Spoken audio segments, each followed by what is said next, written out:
Hello everyone, welcome to V educator. तो इस lecture में हम ऑर्गेनिक केमिस्ट्री के एक बेसिक टॉपिक के बारे में पढ़ेंगे, जो रहेगा अपना क्लासिफिकेशन एंड आगे इसके चलेगा नॉमेनक्लेचर। अभी देखिए कि अगर मुझे ऑर्गेनिक केमिस्ट्री को समझना है या उस लेवल पे तैयार करना है जहाँ से मैं किसी भी कॉम्पिटिटिव एग्जाम में स्कोर कर पाऊँ, तो नॉर्मली स्टूडेंट क्या करते हैं, 11th और 12th ऑर्गेनिक को अलग समझ के रिएक्शंस को याद करते हैं। लेकिन अगर हमें ऑर्गेनिक केमिस्ट्री को प्रॉपरली समझना है तो इसके लिए जो बेसिक प्रिंसिपल्स हैं वो शुरू से एक बार पढ़ना पड़ता है, और उसके बाद ही हम किसी भी रिएक्शन के मैकेनिज्म को इजीली सॉल्व कर पाएंगे। तो इसी सीरीज़ में अपना फर्स्ट टॉपिक रहेगा क्लासिफिकेशन ऑफ ऑर्गेनिक कंपाउंड्स। तो क्लासिफिकेशन से अगर मैं बात शुरू करूं, अब ये देखिए कि अगर ऑर्गेनिक केमिस्ट्री जो कार्बन कंटेनिंग कंपाउंड्स हैं, इसका अगर मुझे क्लासिफिकेशन करना है तो ये कुछ क्राइटेरियाज के बिहाफ पे किया जाता है।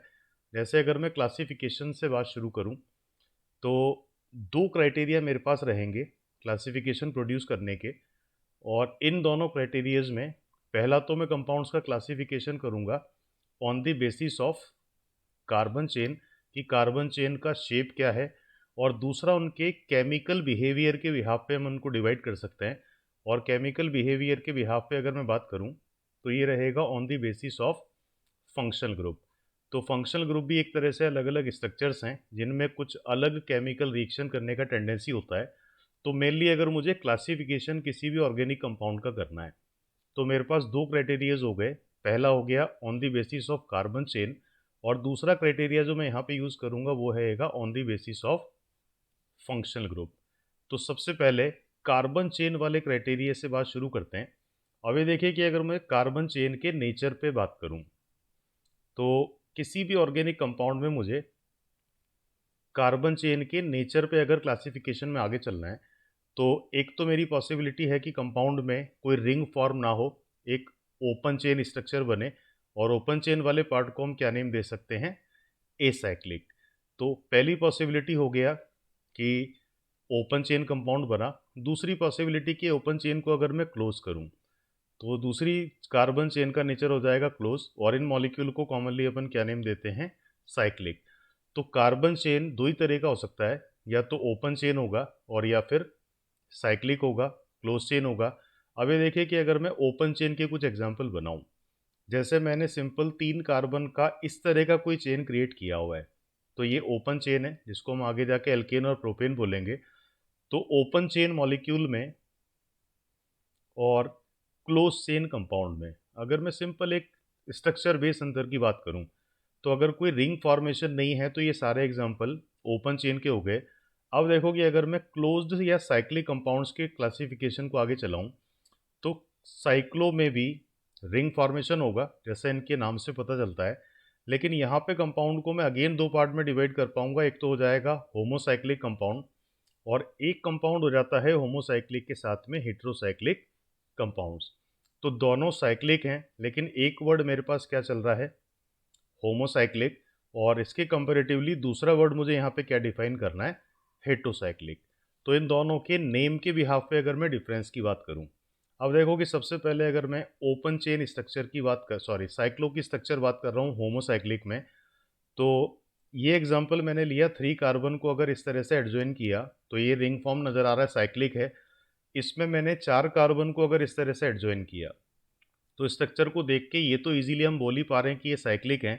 लेकिन अगर मैं डिफरेंस को लेके आऊँ, अब देखो कि ये जो रिंग फॉर्मेशन किया है क्या ये एक ही जैसे एटम के बीच में हुआ है। यहाँ पे भी अगर मैं बात करूँ तो ये सिमिलर टाइप एटम ही मुझे रिंग में नज़र आ रहे हैं। तो जब भी किसी रिंग में या साइकिल में एक ही तरह के एटम से मिलके कोई रिंग बनेगा तो उसके लिए मैं वर्ड क्या यूज़ करूँगा, होमोसाइक्लिक। और अगर ये एक ही जैसा एटम कार्बन है तो इसको कुछ बुक्स में एक और नेम दिए दे दिया जाता है कि एक जैसा एटम हुआ तो होमोसाइक्लिक हो गया, और अगर ये सिमिलर एक जैसा एटम कार्बन है तो इसी होमोसाइक्लिक का दूसरा नेम क्या हो गया, कार्ब साइक्लिक। तो साइक्लिक कंपाउंड में पहला जो नाम है होमोसाइक्लिक, क्लियर है, अगर एक ही तरह के एटम से रिंग बनेगा तो होमोसाइक्लिक हो गया। अब देखो कि अगर मैं इसी से हेट्रोसाइक्लिक कंपाउंड्स को कंपेयर करूं, तो जैसे एक एग्जांपल मैंने लिया हुआ है फ्यूरेन, साइक्लिक है। रिंग फॉर्मेशन में स्टार्ट करता हूं तो इन पोजीशन पे कार्बन कार्बन मिलेगा, लेकिन इस पोजीशन पे रिंग के अंदर एक ऑक्सीजन एटम नज़र आ रहा है। तो हम ये कह सकते हैं कि एक से ज़्यादा वैरायटी हो गया रिंग फॉर्मेशन के लिए एटम्स का। और यहाँ पे अगर मैं कार्बन कार्बन की बात करूँ तो कहीं ना कहीं ये तो सारे एक ही जैसे नेचर के थे। एक डिफरेंट एटम यहाँ पे मैं कौन सा लेके आ रहा हूँ, ऑक्सीजन। और ये जो डिफरेंट एटम है इसी को नेम देते थे हेट्रो एटम भी। तो अगर रिंग फॉर्मेशन में कार्बन कार्बन के साथ में कोई डिफरेंट एटम यूज़ कर लिया जाए, कोई हेट्रो एटम रिंग फॉर्मेशन में काम आ रहा है, तो कंपाउंड का नेम क्या हो जाना चाहिए, हेट्रोसाइक्लिक। तो पहले वाले में हेट्रो एटम ऑक्सीजन है, दूसरे वाले में अगर मैं बात करूं तो यहाँ पे हेट्रो एटम कौन सा मुझे नज़र आता है, सल्फर। और इस स्ट्रक्चर को मैं नेम दे सकता हूँ थायोफीन। तीसरे वाले में अगर मैं बात करूं तो कार्बन कार्बन के साथ में एज ए हेट्रो एटम यहाँ पे मैं किसको देख पा रहा हूँ, नाइट्रोजन को। तो हेट्रोसाइक्लिक हो गया और इसको भी एक इंपॉर्टेंट कंपाउंड हम कह सकते हैं, पाइरॉल। लास्ट वाले केस में भी अगर कंपेयर किया जाए तो ये स्ट्रक्चर कहीं ना कहीं अपने को एक कार्बन कार्बन का नज़र आता है, बट एक हेट्रो एटम यहाँ पे कौन सा आ गया, नाइट्रोजन। और ये जो मॉलिक्यूल है हेट्रोसाइकिल, इसको मैं क्या नेम दूंगा, पाइरिडीन। तो कार्बन चेन के बिहाफ पे या तो कंपाउंड आपके ओपन चेन मिलेंगे और या फिर मिलेंगे साइक्लो या क्लोज चेन कंपाउंड। साइक्लो में भी अभी तक मेरे पास दो तरीके के नाम आए हैं, एक को मैंने नाम दे दिया होमोसाइक्लिक, और जहाँ पे हेट्रो एटम का इन्वॉल्वमेंट आता है इनको मैंने क्या नेम दे दिया, हेट्रोसाइक्लिक। तो कार्बन चेन के बिहाफ पे अब अगर अपन क्लासिफिकेशन को और आगे चलाएं तो एक इम्पॉर्टेंट पॉइंट है, क्योंकि साइक्लो कंपाउंड में जब हम एंट्री करते हैं तो और भी कई सारे नाम आते हैं। क्योंकि साइक्लो कंपाउंड्स में जब पाई इलेक्ट्रॉन एंटर करेगा तो यहाँ पे एक रेजोनेंस फैक्टर आ जाएगा रेजोनेंस के बिहाफ पे। अब देखो कि अगर मैं साइक्लो कंपाउंड में एक पॉइंट आगे या एक स्टेप हम आगे जाएं तो साइक्लो कंपाउंड में एक ऐसा वैरायटी होता है जिसको हम बोलते हैं एरोमेटिक, और एक ऐसा भी वैरायटी होता है जिसको मैं एरोमेटिक की जगह क्या नेम देता हूँ, एलिफेटिक। तो अब अगर मुझे एरोमेटिक और एलिफेटिक में भी साइक्लो कंपाउंड का डिवीजन करना है तो नॉर्मली अपने को कई जगह सुनने को मिला हुआ कि एरोमेटिक कंपाउंड जो वो होते हैं जो बेंजीन से रिलेटेड होते हैं। तो एरोमेटिक कंपाउंड जो बेंजीन या उसके डेरिवेटिव्स हैं उनके लिए एरोमेटिक टाइटल रहेगा, लेकिन उनको हम बोलेंगे बेंजीन के डेरिवेटिव या बेंजीनॉइड। लेकिन कुछ ऐसे भी स्ट्रक्चर एरोमेटिक होते हैं जहाँ पे बेंजीन रिंग आपको नहीं मिलेगा। तो एरोमेटिक कंपाउंड्स में एक तो हो जाएगा बेंजीन वाले, बेंजीनॉइड, और एक विदाउट बेंजीन रिंग वाले की अगर बात करूंगा तो ये क्या हो जाएंगे, नॉन बेंजीनॉइड। नॉन बेंजीनॉइड जैसे ये तो कंपाउंड एग्जाम्पल हमने लिया हुआ है बेंजीन का। यहाँ पे इस कंपाउंड में एक तो हेट्रोसाइक्लिक नेचर अपने को मिल पा रहा है क्योंकि नाइट्रोजन है, और इस कंपाउंड के केमिकल स्ट्रक्चर को हम बोलते हैं पाइरिडीन। तो बेंजीन नहीं है तो ये एरोमेटिक है because of non benzenoid structure. इसको भी आप एरोमेटिक स्ट्रक्चर बोलते हो क्योंकि इसका नेम हो जाता है बेंजीनॉइड।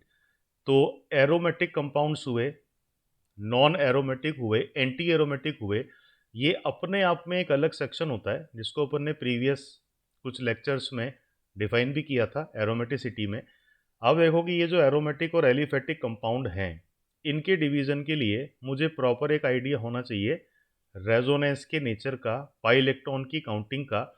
तो इनको फर्दर हम आगे डिवाइड करेंगे, लेकिन कंपाउंड होमोसाइक्लिक हो या हेट्रोसाइक्लिक हो उसमें कुछ नेम आगे भी डिफाइन होते हैं जो अपने आगे लेक्चर के पार्ट होंगे। जीओसी का कंप्लीट एक ही टॉपिक है, aromatic, anti aromatic, non aromatic और एलिफेटिक कंपाउंड्स। तो पहला क्लासिफिकेशन कार्बन चेन के बिहाफ पे अगर मैं डिवाइड करना चाहूँ तो ये पार्ट अपने को पढ़ने को मिलता है। अब देखो कि इस क्लासिफिकेशन को अब अगर अपन सेकंड क्राइटेरिया से करें तो कार्बन चेन के बाद जैसा मैंने बोला था कि एक अगला क्राइटेरिया होता है कंपाउंड को उसकी केमिकल नेचर के बिहाफ पे डिफाइन करना, और उस क्लासिफिकेशन को अपन बोलते हैं on the basis of functional group.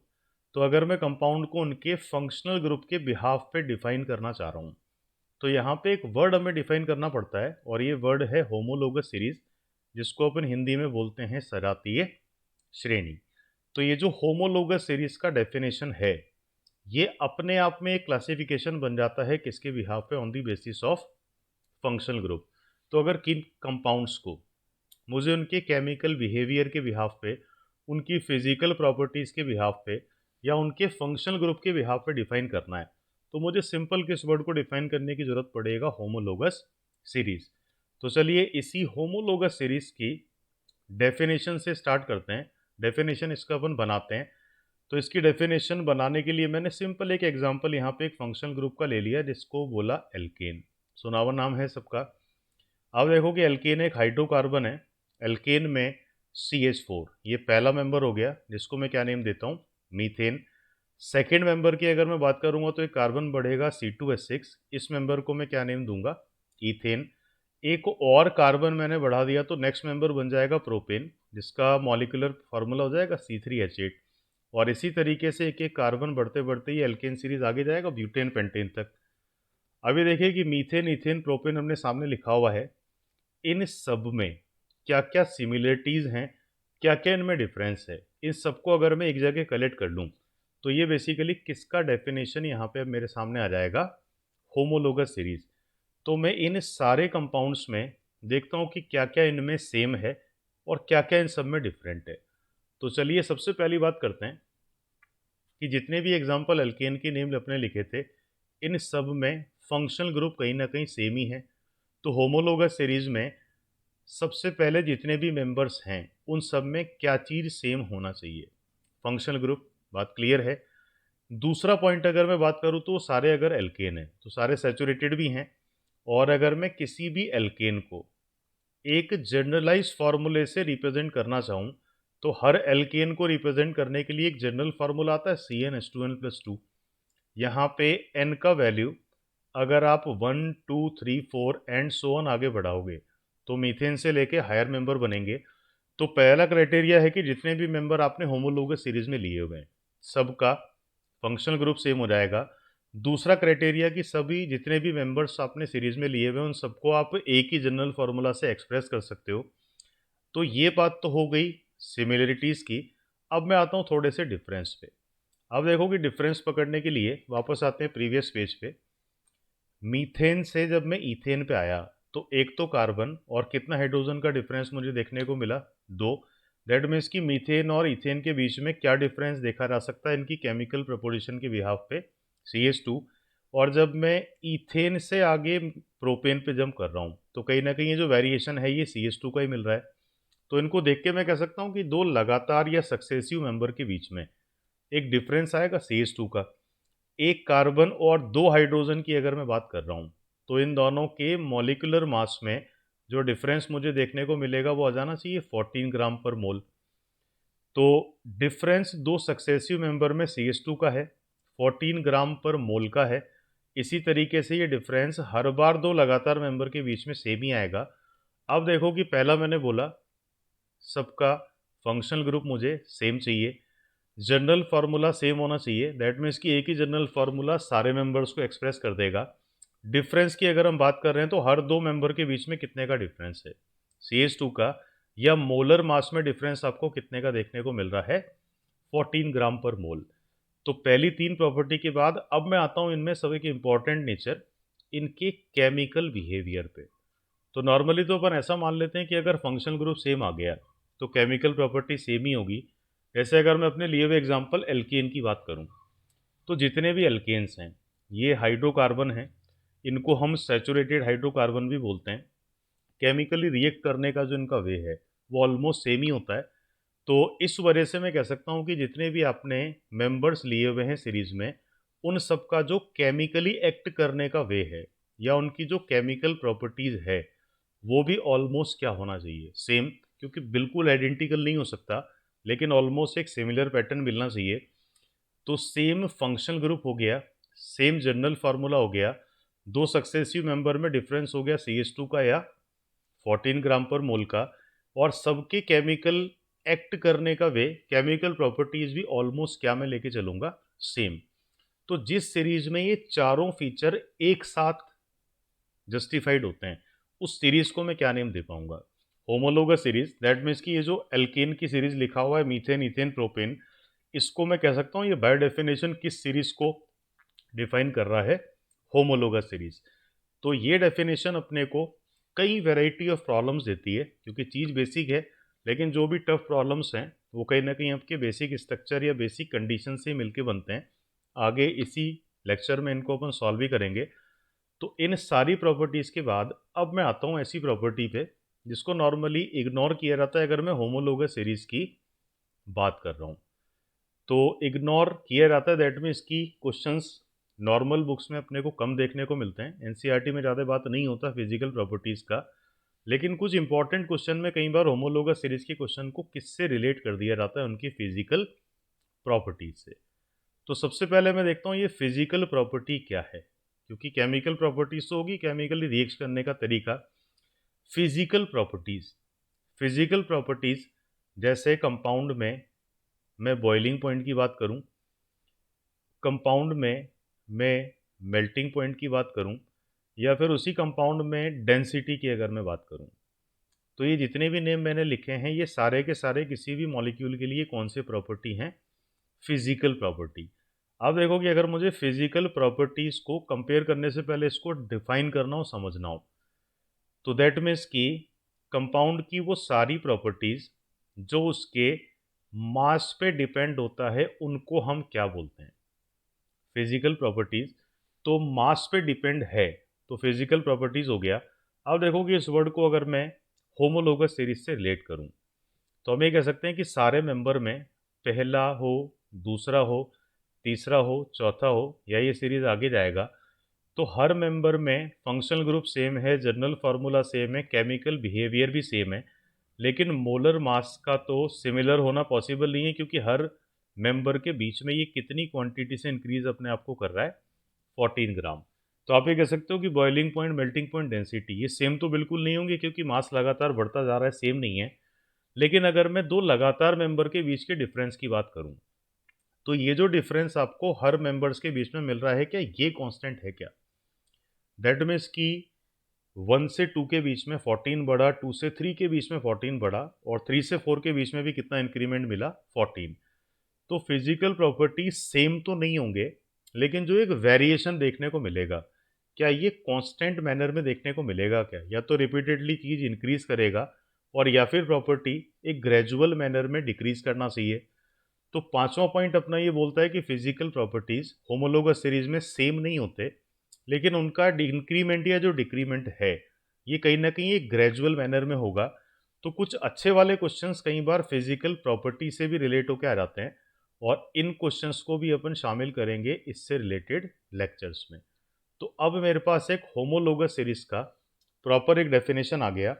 इन सारी चीज़ों को मिला के जो सीरीज बनेगा उसको हम होमोलोगस सीरीज कह देते हैं। तो अब होमोलोगस सीरीज में वन बाय वन उन सारे फंक्शनल ग्रुप को लिस्टेड कर लेते हैं जिनके बारे में अपने को ऑर्गेनिक केमिस्ट्री में पढ़ना है। तो चलिए देखते हैं कि अपने सिलेबस में चाहे वो आईआईटी का हो या मेडिकल का, कौन कौन से फंक्शनल ग्रुप के बारे में पढ़ना है, और इस होमोलोगस सीरीज से किस तरह के क्वेश्चंस बनते हैं, या किस तरह से ये टॉपिक मेरे आने वाले लेक्चर्स में काम आएगा। तो फंक्शनल ग्रुप जिनकी रिएक्शंस, जिनकी प्रॉपर्टीज आपको थ्रू आउट ऑर्गेनिक में पढ़ना है। सबसे पहले बात शुरू करते हैं हाइड्रोकार्बन से। तो हाइड्रोकार्बन हम सबको मालूम है, उन कंपाउंड्स को आप बोलते हो जो कार्बन हाइड्रोजन से मिलके बनते हैं, सैचुरेटेड, अनसैचुरेटेड हाइड्रोकार्बन। तो हाइड्रोकार्बन में सबसे पहले मैंने एक नेम लिखा एल्केन का। अब देखो कि एल्केन में सिंगल बॉन्ड रहेंगे, सैचुरेटेड है। किसी भी सीरीज में बनाने से पहले मेरे लिए सबसे इंपॉर्टेंट मेंबर कौन सा होता है, फर्स्ट मेंबर। तो एल्केन में फर्स्ट मेंबर में एक कार्बन रहेगा, केमिकल कंपोजिशन हो जाएगा CH4, और इसका नेम क्या होता है, मीथेन। तो फर्स्ट मेंबर में अगर छोटा सा क्वेश्चन मेरे से कोई ये पूछे कि फर्स्ट मेंबर बनाने के लिए कितने कार्बन की नीड हुई, तो मैं सीधा आंसर क्या पिक करूंगा, एक कार्बन में ही बन जाएगा। तो एल्केन के बाद अब आते हैं थोड़े से अनसैचुरेटेड हाइड्रोकार्बन की तरफ, एल्कीन और एल्काइन। अब देखो कि अगर मुझे एल्कीन ड्रॉ करना है तो एक डबल बॉन्डेड सिस्टम जनरेट करना पड़ेगा, और ये जो कंपाउंड है इसको IUPAC में आप बोल देते हो एथीन, एक नेम हो जाएगा इसका इथाइलिन। अगर मैं एल्काइन की बात कर रहा हूँ तो कम से कम एक जगह कार्बन कार्बन में कौन सा बॉन्ड मुझे क्रिएट करना पड़ेगा, ट्रिपल बॉन्ड। तो एल्कीन का पहला मेंबर हो गया इथाइलिन, और एल्काइन का ये जो पहला मेंबर है इसको नेम अपन देते हैं एसिटाइलिन। तो फर्स्ट मेंबर बनाने के लिए कितने कार्बन की जरूरत पड़ी, दो कार्बन की। और यहाँ पे भी फर्स्ट मेंबर बनाने के लिए मुझे कितने कार्बन की जरूरत पड़ी, दो की। तो पाई बॉन्ड है, तो ये दोनों नाम हो गए अनसैचुरेटेड हाइड्रोकार्बन का एग्जाम्पल। इससे पहले वाला जो एल्केन था वो कहीं ना कहीं सैचुरेटेड हो गया। तो चलो अब आते हैं अपन हाइड्रोकार्बन्स की बाकी बची हुई वेराइटीज़ पे, जो इक्वली इंपॉर्टेंट है, जैसे मैंने चौथा नाम यहाँ पे लिख दिया एल्का डाइईन। अब देखो कि डाई का मतलब आप लेते हो दो से, और इन यहाँ पे किस बॉन्ड को रिप्रेजेंट करता है, दो डबल बॉन्ड को। तो इसका मतलब आपके कंपाउंड में कितने डबल बॉन्ड होने की मैं बात करूंगा, दो।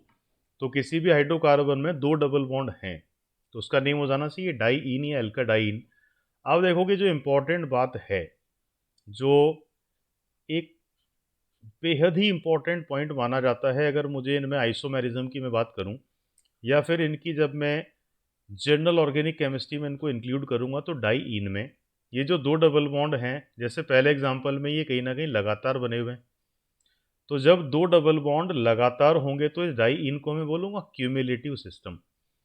अगर मैं सेकंड में बात करूं तो पहला डबल बॉन्ड किस पोजीशन पे आ रहा है, वन पे, और अगले वाला डबल बॉन्ड किस पोजीशन पे आ रहा है, थर्ड पे।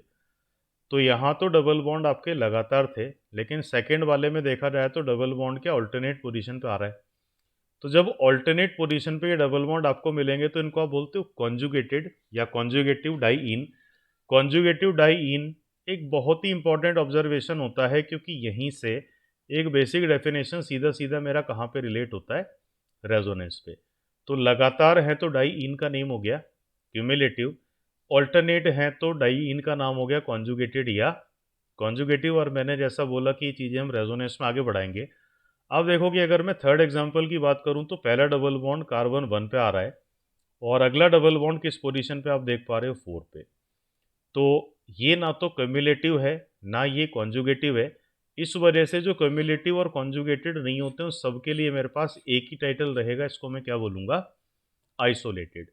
तो डाइईन के तीन बड़े इंपॉर्टेंट नाम हो गए, लगातार है तो क्यूमुलेटिव, ऑल्टरनेट है तो कॉन्जुगेटिव, और अगर कोई क्यूमुलेटिव कॉन्जुगेटिव नहीं है तो सबका नेम क्या हो गया, आइसोलेटेड। तो अब आते हैं नेक्स्ट हाइड्रोकार्बन, एक और बड़ा इंपॉर्टेंट नाम, और यहाँ से तो आपको बुक्स में बहुत बार क्वेश्चन नज़र आते हैं पॉलीमर वाले चैप्टर में, इसका कई बार आप नाम आगे भी पढ़ोगे। अब देखो कि यहाँ पे मैंने हाइड्रोकार्बन का नेम लिखा एल्कीनाइन। तो एक तो वर्ड मेरे पास कौन सा चल रहा है, इन, और इस इन के साथ मैंने किसको क्लब कर दिया, आइन को। तो नाम से ही पता पड़ता है इन भी है तो डबल बॉन्ड भी है, और आइन भी है तो कौन सा बॉन्ड है, ट्रिपल बी। तो किसी अनसेचुरेटेड हाइड्रोकार्बन में अगर डबल ट्रिपल बॉन्ड दोनों आ जाएं तो उसका नेम हो जाएगा एल्कीनाइन। अब देखो कि अगर मुझे, क्योंकि किसी भी क्वेश्चन को आगे अटेम्प्ट करना है तो किसी भी सीरीज में सबसे पहले मुझे किस मेंबर की जरूरत पड़ती है, फर्स्ट पॉसिबल मेंबर की। तो फर्स्ट मेंबर, अगर मुझे एक डबल ट्रिपल बॉन्ड दोनों लगाने तो कितने कार्बन की जरूरत होना चाहिए, दो कार्बन तो चाहिए होगा डबल बॉन्ड लगाने के लिए, और दो ही कार्बन की जरूरत पड़ेगी अगर मैं ट्रिपल बॉन्ड की भी बात करूं। अब देखो कि फर्स्ट मेंबर में कितने कार्बन की जरूरत मुझे पड़ रहा है, फोर कार्बन। और अगर कोई ये भी पूछ ले कि इसका नेम क्या है, तो फोर कार्बन से वर्ड आएगा आपका ब्यूट। ब्यूट में इन भी है और आइन भी है, तो इसका नेम क्या डिफाइन हो जाना चाहिए, ब्यूटीनाइन। तो फर्स्ट मेंबर में फोर कार्बन की जरूरत पड़ेगा, फर्स्ट मेंबर का नेम ब्यूटीनाइन हो गया। और अगर कोई ये भी बोल ले कि इसका मॉलिक्यूलर फार्मूला कितना है, तो कितने कार्बन की जरूरत पड़ रहा है, फोर का। और हाइड्रोजन भी अगर मैं ओवरऑल काउंट करूँ तो मेरे पास कितने आ रहे हैं, फोर। तो फर्स्ट मेंबर का मॉलिक्यूलर फार्मूला C4H4 हो गया। तो इससे रिलेटेड एक एग्जांपल अपन सॉल्व भी करेंगे। तो ये तो कहानी हो गया हाइड्रोकार्बन का। तो चलिए अब और फंक्शनल ग्रुप में आगे चलते हैं। ऑक्सीजन कंटेनिंग फंक्शनल ग्रुप में आप बात करते हैं सबसे पहले अल्कोहल की। स्ट्रक्चर हो जाता है इसका ROH। अगर कोई आपसे बोले कि पहला मेंबर बनाओ तो R का एक मिनिमम वैल्यू लेके चल सकते हो आप, CH3। मीथेनॉल बोलो, कार्बिनॉल बोलो, फर्स्ट मेंबर को बनाने के लिए कितने कार्बन की जरूरत पड़ा, वन कार्बन। ईथर एल्कोहल का ही एल्काइल डेरिवेटिव होता है, स्ट्रक्चर वाइज इसको अपन लिखते हैं ROR।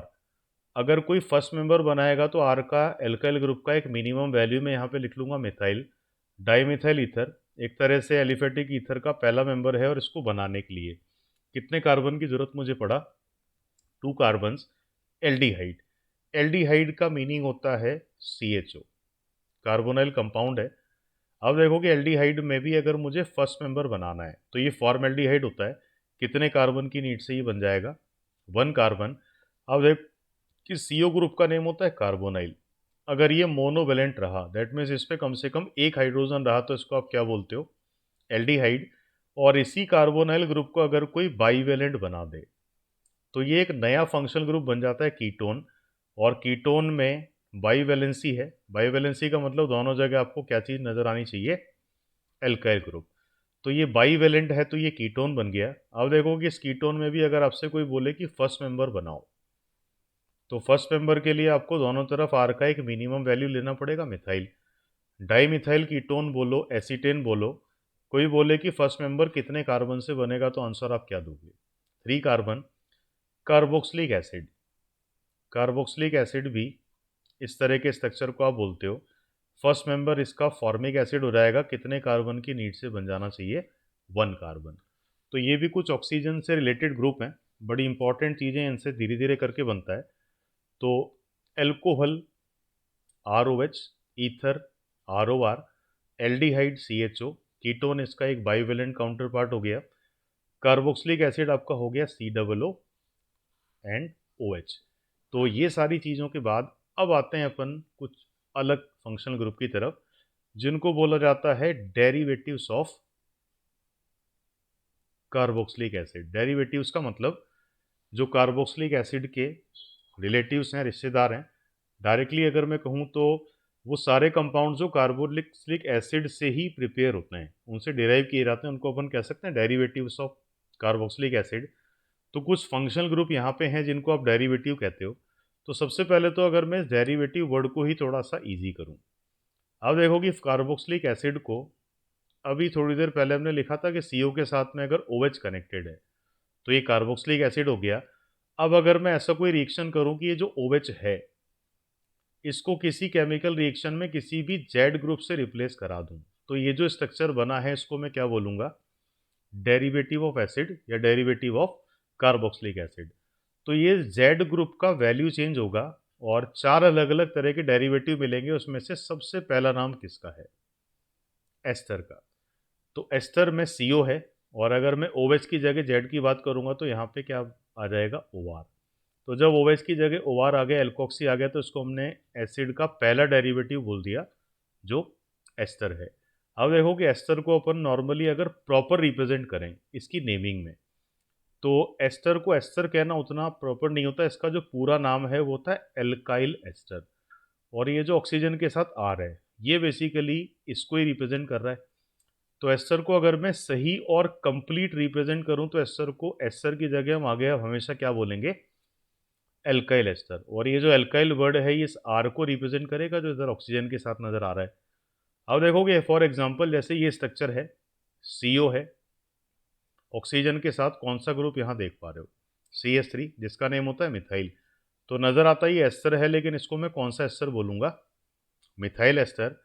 इस एग्जाम्पल में अब अगर मैं देखूं तो CO ऑक्सीजन के साथ कौन सा एल्काइल ग्रुप अपीयर होता है? C2H5। तो एस्टर तो ये बिल्कुल है, लेकिन इसका प्रॉपर नेम क्या हो गया? Ethyl ester. तो एस्टर को एल्काइल एस्टर बोला जाता है। किस तरह से डिफाइन होगा, क्लियर है सबको? सेकंड डेरिवेटिव पे आते हैं। जेड की जगह मैं किसको रिप्रेजेंट कर रहा हूँ? एक्स को। और एक्स बेसिकली यहाँ पे किसका रिप्रेजेंटेशन माना जाएगा? हेलोजन। तो अगर एक्स की जगह की मैं बात करूं तो फ्लोरीन है, क्लोरीन है, ब्रोमीन है, आयोडीन है। इन चारों में से कोई भी हेलोजन अगर मुझे यहाँ पे नजर आता है तो इसको हम बोलूंगा एसिड का हैलाइड। अब देखो कि एसिड का हैलाइड OH की जगह एक्स लेके आना है, यहाँ पे कोई भी आ जाएगा। फ्लोरीन है तो फ्लोराइड, क्लोरीन है तो क्लोराइड, ब्रोमीन है तो ब्रोमाइड, और आयोडीन है तो आयोडाइड। तो अगर एसिड का पहला मेंबर फॉर्मिक एसिड था, भाई अगर मेरे से बोले कि एसिड हैलाइड का पहला मेंबर जनरेट करो, तो ये तो हो गया एसिड। इस OH की जगह में किसको रिप्रेजेंट कर रहा हूँ? एक्स को। तो कितने कार्बन में ये पहला मेंबर बन जाएगा? 1 कार्बन में। और अगर सिंपल क्लोराइड की बात करूं तो ये तो एक इंपॉर्टेंट कंपाउंड है, फॉर्माइल क्लोराइड, जो एक पहला मेंबर रहेगा एसिड क्लोराइड का। ज़्यादातर रिएक्शन आपको क्लोराइड से रिलेटेड ही मिलेगा आगे। थर्ड डेरिवेटिव हो जाता है एसिड एनहाइड्राइड। तो स्ट्रक्चर बेस बाईवेलेंट ग्रुप हो गया, CO CO, और कनेक्शन किसका आपको मिल रहा है? ऑक्सीजन। तो जब इस तरह का स्ट्रक्चर बनता है तो इसको एज ए फंक्शनल ग्रुप में एसिड का तीसरा डेरिवेटिव बोलता हूँ, जो है एनाहाइड्राइड। अब देखो कि अगर इस एनाहाइड्राइड के नेम को मुझे और थोड़ा सा इजी करके रिप्रेजेंट करना है, जो नोमेनक्लेचर में अपने काम आएगा, जैसे मैंने एसिड का कोई पहला मेंबर लिया हम सबको मालूम है कि फर्स्ट मेंबर फॉर्मिक है और इसके मैंने कितने मोल इस रिएक्शन में ले लिए, 2। मैंने यहाँ पे इनको हीट अप करना शुरू कर दिया, कैटालिटिक कंडीशन, ये आगे की बात हो गई। तो सिंपल, जब भी आप ऑक्सीजन वाले ग्रुप्स को हीट अप करते हो तो यहाँ पे एक प्रोसीजर होना स्टार्ट हो जाता है -H2O, और -H2O को आप क्या बोलते हो? डिहाइड्रेशन, या हिंदी में इसको बोलते हैं निर्जलीकरण। तो दैट मीन्स कि एसिड को आपने लिया और उसमें से आपने डिहाइड्रेशन कर दिया। अब देखो कि डिहाइड्रेशन के बाद हम ये कह सकते हैं कि दोनों मोल में से क्या ये वाला पार्ट रिलीज आप करा रहे हो, H और OH का। तो जब आपने इसमें से H2O को रिमूवल कर दिया तो आप देखोगे कि प्रोडक्ट में क्या ऐसा ही स्ट्रक्चर आपको मिल रहा है। तो ये तो जो कंपाउंड है इसको मैं बोलूँगा ये एसिड है, और एसिड के डिहाइड्रेशन के बाद जो फंक्शनल ग्रुप मेरे को क्रिएट होके मिला इसको मैं बोलूँगा बेसिकली इसका एनहाइड्राइड बन गया। प्रॉपरली अगर बोलूँ तो किसका एनहाइड्राइड आपने बनाया? एसिड का। तो जब एसिड का डिहाइड्रेशन किया तो उसका एनहाइड्रेट बना। रेड में इसकी मैं किसी भी कंपाउंड का डिहाइड्रेशन करूं तो जो रिजल्ट मुझे मिलेगा आफ्टर डिहाइड्रेशन वो कहीं ना कहीं उस कंपाउंड का एनहाइड्रेट हो जाएगा। तो अभी मैंने एसिड का डिहाइड्रेशन किया तो फंक्शनल ग्रुप मेरा कौन सा क्रिएट हो गया? Acid anhydride. तो ऑक्सीजन वाले ये 3 हो गए। अब आते हैं अपन अगले डेरिवेटिव पे जो होता है एसिड एमाइड। नॉर्मली इसको लिखा जाता है CONH2। अब ये देखें कि ये जो NH2 है इसमें किसी एक हाइड्रोजन की जगह आपने रिप्लेस कर लिया R को, एल्काइल ग्रुप आ गया। तीसरे वाले केस में मैंने नाइट्रोजन के दोनों हाइड्रोजन की जगह कितना एल्काइल ग्रुप यहाँ पे रिप्लेस कर लिए? 2। तो ये पहले वाला डेफिनेटली एमाइड तो है, लेकिन इसको मैं बोलूँगा कि ये प्राइमरी एमाइड है, जिसको मैं क्या लिखता हूँ? 1 डिग्री एमाइड। अगर ये नाइट्रोजन अब देखा जाए तो ये बाईवेलेंट हो गया, सेकेंडरी हो जाता है, इसको मैं क्या लिखूंगा? 2 डिग्री। तो ये सेकंड वाले स्ट्रक्चर का नेम हो गया 2 डिग्री एमाइड। और तीसरे वाला कितना डिग्री हो जाना चाहिए? टर्शरी और 3 डिग्री। तो एमाइड बेसिकली CONH2 है। NH2 रहा तो प्राइमरी 1 डिग्री, NH के साथ में एक R आ गया तो सेकेंडरी 2 डिग्री, और अगर 2 अल्काइल ग्रुप से आपने रिप्लेस किया हुआ है तो टर्शरी और 3 डिग्री। तो एक तो मुझे एमाइड में डिग्री वाइज इसको देखना आना चाहिए। क्लियर है ये पॉइंट? अब देखोगे और भी इंपॉर्टेंट यहाँ पे मैं एस्पेक्ट ऐड करूँ तो बहुत बार इसका आपको क्वेश्चन देखने को मिला है एग्जाम्स में, प्राइमरी टर्शरी और एमाइड। कहने को तो इनको अपन कह देते हैं एमाइड हैं, लेकिन इन तीनों में अगर प्रॉपरली देखा जाए तो इनकी जो केमिकल रिएक्शन आप आगे पढ़ोगे वो सारी की सारी 1 to 3 डिग्री में केमिकल जो प्रॉपर्टीज़ हैं ये डिफरेंट मिलेगा। फिजिकल प्रॉपर्टीज इनमें एक दूसरे से पूरी तरह डिफरेंट मिलेगा। तो इसका मतलब है कि जब केमिकल रिएक्शन भी डिफरेंट है, फिजिकल प्रॉपर्टीज भी डिफरेंट है, तो ओवरऑल देखा जाए तो इनमें मैं किसके डिफरेंस को देख पा रहा हूँ? Functional group. तो एमाइड में प्राइमरी, सेकेंडरी और टर्शरी, बेसिकली इन तीनों में सबसे इंपॉर्टेंट बात यह है कि क्या चीज़ मैं अलग मान के चलूँगा? Functional group. क्योंकि तीनों के केमिकल और फिजिकल प्रॉपर्टीज़ में काफ़ी बड़े डिफरेंस आपको मिलेंगे। तो इस अकेले एसिड एमाइड में ही मुझे कितने फंक्शनल ग्रुप मिल गए? प्राइमरी हो गया, सेकेंडरी हो गया, टर्शरी हो गया। तो कितने फंक्शनल ग्रुप यहाँ पे मैं बात कर पा रहा हूँ? टोटल 3। अगेन मैं रिपीट करा दूँ क्योंकि फंक्शनल ग्रुप आइसोमर में इससे रिलेटेड प्रॉब्लम्स आपको मिलते रहते हैं। तो एमाइड में प्राइमरी हो, सेकेंडरी हो, टर्शरी हो, 1 डिग्री हो, 2 डिग्री हो या 3 डिग्री हो, इन सब में किस चीज़ का डिफरेंस अपन कंसीडर करेंगे आगे? फंक्शनल ग्रुप का। तो एक और फंक्शनल ग्रुप की बात करते हैं इसी सीरीज में, जो है अमाइन। अब देखोगे अमाइन का मतलब उन कंपाउंड्स को अपन बोल देते हैं जो अमोनिया से रिलेट होते हैं।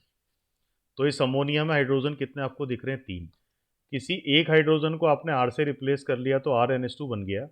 ये है प्राइमरी अमीनो ग्रुप, जिसको मैं कितना डिग्री बोलूँगा? 1 डिग्री। इन हाइड्रोजन में 2 हाइड्रोजन आपने रिप्लेस करके 2 अल्काइल ग्रुप लगा दिए तो ये सेकेंडरी और 2 डिग्री हो गया। तीनों के तीनों हाइड्रोजन आपने रिप्लेस करके तीनों R लगा दिए तो ये ट्राइवेलेंट हो गया, जिसको आप कितना डिग्री बोलोगे? तो इसी बिहाफ पे देखें तो अमोनिया को इसी वजह से अपन कई बार एक अमाइन डिक्लेयर कर देते हैं कितने डिग्री पे? 0। तो जब सारे हाइड्रोजन हैं तो 0 डिग्री, एक R है प्राइमरी और 1 डिग्री, 2 R आ गए सेकेंडरी और 2 डिग्री, तीनों R आ गए ट्राइवेलेंट हो गया तो टर्शरी और 3 डिग्री। तो जैसे मैंने अभी थोड़ी देर पहले बोला था कि एमाइड में प्राइमरी, सेकेंडरी और टर्शरी अलग अलग फंक्शनल ग्रुप कंसीडर होंगे, और इसी नोट को यहाँ पे भी मैं कंक्लूड करता हूँ। एमीन में 1 डिग्री हो, 2 डिग्री हो या 3 डिग्री हो, इन तीनों में जब मैं केमिकल रिएक्शन कंपेयर करता हूँ तो कहीं ना कहीं वो भी डिफरेंट मिलते हैं। जब मैं इनके फिजिकल प्रॉपर्टीज़ की बात करता हूँ तो फिजिकल प्रॉपर्टीज़ में भी इनमें बहुत बड़े डिफरेंस मिलते हैं। इस वजह से इन तीनों को भी मैं अलग अलग क्या कंसीडर करूँगा, फंक्शनल ग्रुप। तो एमाइड में भी 3 फंक्शनल ग्रुप थे, तो एमाइन में भी कितने हो गए, 3, प्राइमरी, सेकेंडरी और टर्शरी। तो एक तरह से इन तीनों को अलग अलग फंक्शनल ग्रुप कंसीडर किया जाता है। कॉमनली तो इसको अपन एमाइन बोल ही देते हैं, लेकिन अगर फंक्शनल ग्रुप अलग है तो नाम भी अलग होना चाहिए। तो प्राइमरी वाले पार्ट को या NH2 को, इसका एक अलग नेम लिखा रहा है तो ये है एमिनो। बाइवेलेंट हो गया, 2 डिग्री हो गया, NH हो गया, तो इसके लिए जो वर्ड आपके पास रहेगा ये बेसिकली है इमीन। और ट्राईवेलेंट हो गया, 3 डिग्री हो गया, तो इसके लिए एक अलग फंक्शनल ग्रुप का वर्ड लिखना पड़े तो बेसिकली ये है नाइट्राइलो। तो एमीन में प्राइमरी का नेम एमिनो, सेकेंडरी का नेम इमीन और टर्सरी वाले का नेम नाइट्राइलो। इन तीनों में क्या चीज़ अलग मान के चलनी है, फंक्शनल ग्रुप। तो फंक्शनल ग्रुप और भी हैं, नाइट्रो के, नाइट्राइट के, नाइट्रोसो के, उन सबको अपन नॉमेनक्लेचर में लाएंगे। तो यहाँ तक हम कह सकते हैं क्लासिफिकेशन। पहला हमने बात किया कार्बन चेन के बिहाफ पे, उसके बाद हमने फंक्शनल ग्रुप के बेस पे डिफाइन किया, जिसमें एक बड़ा इंपॉर्टेंट डेफिनेशन अपने को मिला, होमोलोगस सीरीज। तो सीरीज के बारे में तो हमने पढ़ लिया। चलिए अब देखते हैं कि अगर इस होमोलोगस सीरीज से कुछ ऑब्जेक्टिव क्वेश्चन आपसे एग्जाम्स में पूछे जाते हैं, जो बुक्स में मिल जाते हों, वो किस तरीके से पूछे जाते हैं और उनको सॉल्व करने के लिए अपना क्या अप्रोच होना चाहिए। तो बड़े बेसिक क्वेश्चन से स्टार्ट करते हैं। टॉपिक अपना है क्वेश्चन टू बी आस्क्ड। तो सबसे पहले बात करते हैं क्वेश्चन नंबर 1 की। एक पहला क्वेश्चन है बहुत ही बच्चों वाला, basic, draw structure of, that means कि अपने को एक नेम मिलेगा होमोलोगस सीरीज से रिलेटेड, उसका स्ट्रक्चर हमें बनाना है। तो स्ट्रक्चर मेरे से बोला जा रहा है सेकेंड मेंबर का मिथाइल एस्टर के। अब देखो कि एस्टर फंक्शनल ग्रुप हो गया और उसके होमोलोगस सीरीज में कौन से मेंबर की ये बात कर रहा है, सेकंड। तो सबसे पहले तो मुझे ये पहचानना पड़ेगा कि फंक्शनल ग्रुप कौन सा है, एस्टर है। अब देखो कि एस्टर के बारे में अभी अपन ने लिखा था कि CO एंड OR, ये एस्टर हो गया। आगे मुझे कौन सा ग्रुप दिया हुआ है, मिथाइल। अब देखो कि अगर R की जगह मैं मिथाइल लाऊंगा तो ये स्ट्रक्चर बेसिकली हो जाएगा मिथाइल एस्टर का। अब देखो कि मिथाइल एस्टर के सेकंड से पहले मुझे कौन से मेंबर की बात करनी पड़ेगी, फर्स्ट। तो इस वैलेंसी पे मैं H ला दूंगा, फॉर्मिक एसिड का एस्टर है, मिथाइल फॉर्मेट। अब देखो कि फर्स्ट के बाद मुझे किस मेंबर की बात करनी है, सेकंड। तो इसका मतलब है कि मुझे कहीं ना कहीं एक कार्बन या सेकंड मेंबर, हालांकि ये मुझे क्या इंक्रीज करना पड़ेगा, CH2। इस साइड तो मैं ये चेंज नहीं कर सकता क्योंकि यहाँ को चेंज करोगे तो ये मिथाइल एस्टर ही नहीं बचेगा। इसका मतलब मुझे क्या यहीं चेंज करना पड़ेगा, इसके लेफ्ट में। अब देखो कि H की जगह मैंने लिख दिया CH3, तो CH2 बढ़ा दिया। आगे CO सेम रहेगा और ऑक्सीजन के साथ में कनेक्टेड CH3 रखना क्योंकि मिथाइल एस्टर है। तो इस फर्स्ट मेंबर में CH2 इंक्रीज कर दिया, तो ये मेरा आंसर हो गया, जिसको आप आगे जाके नेम दोगे मिथाइल एसीटेट। तो ऐसे क्वेश्चन में चलो एक और क्वेश्चन सॉल्व करते हैं। इस बार इसकी रिक्वायरमेंट है, ये बोल रहा है कि थर्ड मेंबर बनाओ और किस एस्टर के लिए काम करना है मुझे, इथाइल एस्टर के लिए। तो थर्ड हो, सेकंड हो, फर्स्ट हो, इसके लिए सबसे पहले मुझे किस मेंबर का आइडिया होना सबसे ज़्यादा ज़रूरी होता है, फर्स्ट मेंबर का। तो सबसे पहले तो मैं एक यहाँ पे इथाइल एस्टर बना लेता हूँ। इथाइल एस्टर का मतलब ऑक्सीजन से मैंने कौन से ग्रुप कनेक्ट कर दिए, OC2H5। पहला मेंबर मुझे बनाने को बोला, मैंने H लिख दिया। सेकंड मेंबर अगर कोई मुझे बनाने को बोले तो H की जगह मैंने ग्रुप कार्बन बढ़ा दूंगा, CH3 कर दूंगा। और यहाँ पे तो इथाइल रहना ही है क्योंकि इथाइल एस्टर की कहानी चल रहा है। थर्ड मेंबर अगर मेरे से कोई बनवा रहा है तो मैं एक और कार्बन यहाँ पे इंक्रीज कर दूंगा, ये कहीं ना कहीं आपका हो जाएगा CH3 CH2। अब देखो कि CH3 CH2 में आगे तो C2H5 कॉमन है जैसा मुझे पता ही है। फर्स्ट मेंबर हो गया, सेकंड मेंबर हो गया और थर्ड मेंबर बोलेगा तो कहीं ना कहीं ये मेरा आंसर है। इसका कॉमन नेम हो जाएगा इथाइल प्रोपेनॉइड। नेम बाद में की बात हो गई। तो पहला तो एक बेसिक वैरायटी ये है कि आपको कोई नेम मिलेगा और एज ए इन्फॉर्मेशन उसकी स्ट्रक्चर आपको बनाना पड़ेगा। आई होप क्लियर है क्वेश्चन का जो एक तरीका है। अब आते हैं अपन क्वेश्चन की सेकंड वैरायटी पे। इस बार ये स्ट्रक्चर की बात नहीं कर रहा है, इस बार किसकी बात कर रहा है? मोलर मास की। मोलर मास भी मुझे कौन से मेंबर का पूछ रहा है? Third member. तो क्वेश्चन है molar mass of third member और फंक्शनल ग्रुप में इसमें मुझे नेम दे दिया एल्कीनाइन फैमिली। तो ये एक हाइड्रोकार्बन है जिसके बारे में अभी हमने बात किया था, इन और आइन का कॉम्बिनेशन। अब देखो कि एल्कीनाइन फैमिली थर्ड मेंबर पे अगर मुझे पहुंचना है तो मेरा रास्ता कहाँ से आएगा? फर्स्ट मेंबर से आएगा। तो पहले तो मैं फर्स्ट मेंबर की स्ट्रक्चर बना लेता हूँ क्योंकि इसी से मुझे एक मोलर मास का आइडिया हो जाना चाहिए। तो एल्कीनाइन के पहले मेंबर को बनाने के लिए कितने कार्बन की जरूरत पड़ी मुझे? 4। यह भी हमने पढ़ा था। इस 4 कार्बन का मॉलिक्यूलर फार्मूला कहीं ना कहीं C4H4 होगा और C4H4 का मतलब मैंने किसका मॉलिक्यूलर फार्मूला जनरेट कर लिया? फर्स्ट का। अब देखो कि अगर मेरे से कोई बोले कि सेकंड मेंबर बनाओ तो मैं क्या इंक्रीज कर दूंगा? CH2। और CH2 का मतलब कार्बन पहले 4 थे, कितने हो गए? 5। हाइड्रोजन कितने हो गए? 6। अब अगर बोले कि थर्ड मेंबर बनाओ तो यहाँ पे मैं एक CH2 और इसमें ऐड कर दूंगा, कार्बन हो जाएंगे 6 और हाइड्रोजन एटम कितने हो जाएंगे? 8। तो पहला मेंबर C4H4 था, C5H6 सेकेंड हो गया और ये C6H8 बेसिकली कौन सा मेंबर हो गया? थर्ड। तो अगर ये बोले कि इसका मॉलिक्यूलर फार्मूला क्या है तो C6H8 हमने लिखा हुआ है, लेकिन ये क्या बात कर रहा है? इसको क्या चाहिए? Molar mass. तो कार्बन के एक एटम का मास आप कितना लेते हो? 12। हाइड्रोजन का लोगे तो आप कितना मेंशन करोगे? 1। तो 6 तो कार्बन है, 8 हाइड्रोजन है। दैट मीन्स कि कितना मोलर मास यहाँ पे निकल के आ रहा है? 80 ग्राम पर मोल। तो जैसा कि अपन दोनों क्वेश्चन में देखा, सबसे इंपॉर्टेंट किसी भी फंक्शनल ग्रुप के लिए मुझे किसका आइडिया होना चाहिए?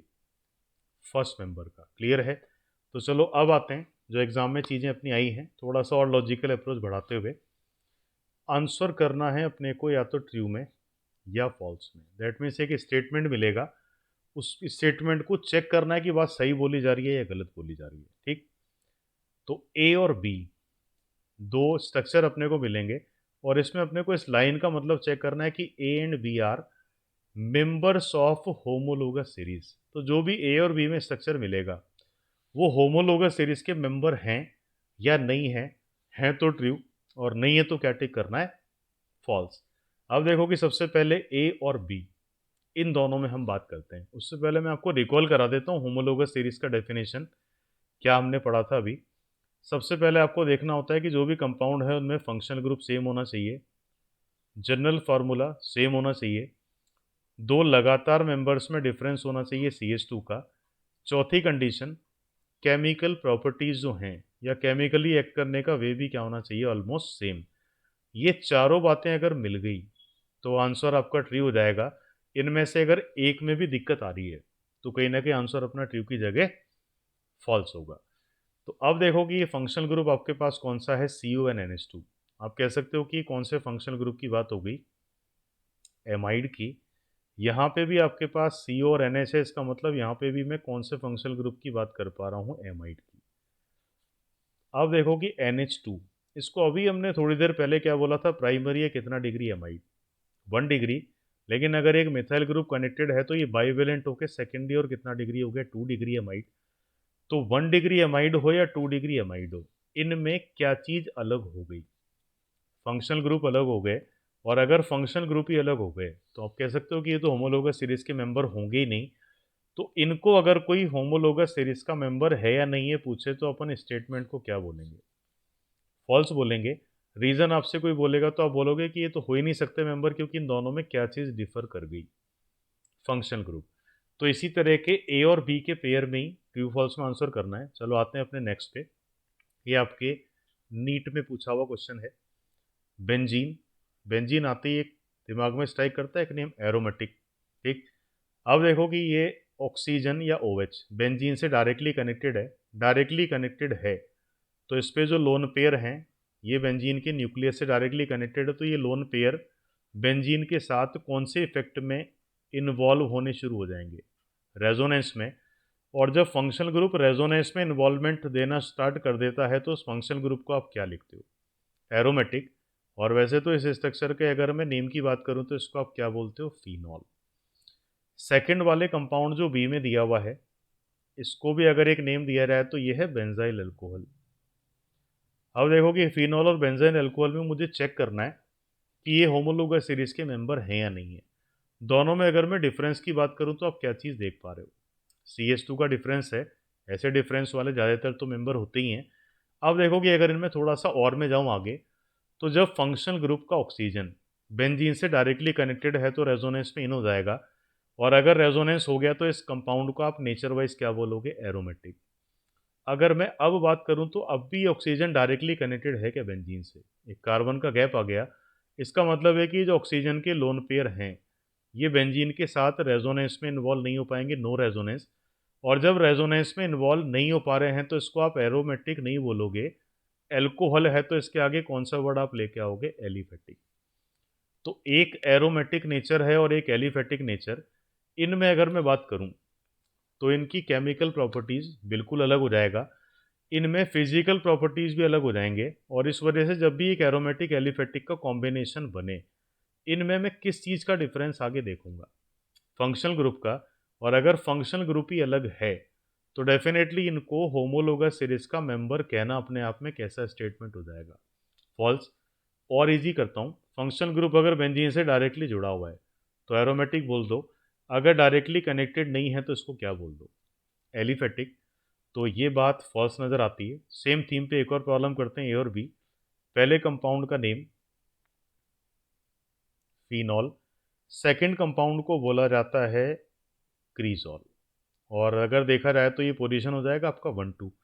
और 1-2 पोजीशन को कॉमनली अपन एक और नेम देते हैं ऑर्थो, तो ये हो गया ऑर्थोक्रीजॉल। बात वही है, फंक्शनल ग्रुप अगर सेम रहा तो होमोलोगस सीरीज के मेंबर हो जाएंगे। अब देखो कि डिफरेंस तो यहाँ पे भी CH2 का दिख रहा है। पहले कंपाउंड में ऑक्सीजन, फंक्शनल ग्रुप बेंजीन से डायरेक्टली कनेक्टेड है, इसका मतलब